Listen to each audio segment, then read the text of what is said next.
Okay guys, so we're gonna go over exercise number 1. All these exercises, form is extremely important, breathing is important, and muscle contraction is important. So this first one is called a modified curl up. And so I'm gonna show you over here on this table. So the first thing we're gonna do is we're gonna get into a position laying on our backs. And this could be on the floor, it doesn't have to be on a table, of course. So I'm gonna get into my back here, okay? You can see everything okay? I think you can. So what we're gonna do with this is we're gonna take one hand, we're gonna put it on the back of the neck, okay? And then the other hand is gonna go on the lower back, and I'll show you from a different angle in just a minute, okay? And I'll tell you why that is. Now, the leg that's on the lower back, so in this case, this is my left, it's gonna go straight. So the way that you can remember this is up, up. So the knee that's up is the hand that's up, okay? So what we're gonna do is we're gonna keep that curvature in the spine. We do not want to flatten our spine. Do not flatten the spine. Keep that curvature, that little curvature in the spine. We're putting our hand on the small of the back to keep that. And what we're doing is we're pretending someone's pulling straight up at the string. So my face is gonna basically come straight on up, right?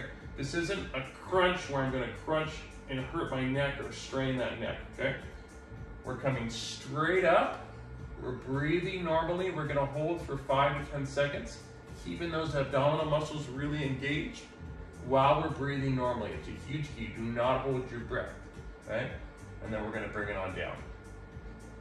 Again, on up. I'm keeping that curvature in the spine. I'm making sure I'm not flattening my spine. My muscles are contracted. I'm breathing, okay? If you can't talk while you're doing this, then you're probably holding your breath, right? And then down. I'm gonna show you guys from this side, okay? So if we were doing the right one down, then that means up, up, right? Left knee up, left hand up. I'm gonna take my hand, I'm putting it on the small of that back. I'm making sure that my back is not gonna go flat, okay? We don't wanna go into flat because we don't wanna put extra stress and strain and cause flexion and cause that disc to be compressed. So same thing, I am gonna be here, I'm gonna straight on up, that face is raising, someone's pulling my face straight on up with the string, with a rope. I'm holding for a count of 5, contraction, no more breathing. I'm coming down, nice and easy. Yeah, makes sense? So we're gonna do one set, 5 to 10 repetitions and 5 to 10-second holds. You don't need to do more. As a matter of fact, if you're doing more than that, it's not a good thing to be doing, okay? Again, the reason why we're laying on our back, so this is our spine, we're taking this out from the side. We don't wanna flatten that lower back or push it into flexion. We want to keep a little bit of that curvature in there so that when we're doing this exercise, right, we're not going into this flexion and causing, again, that disc to compress and push out that backhand.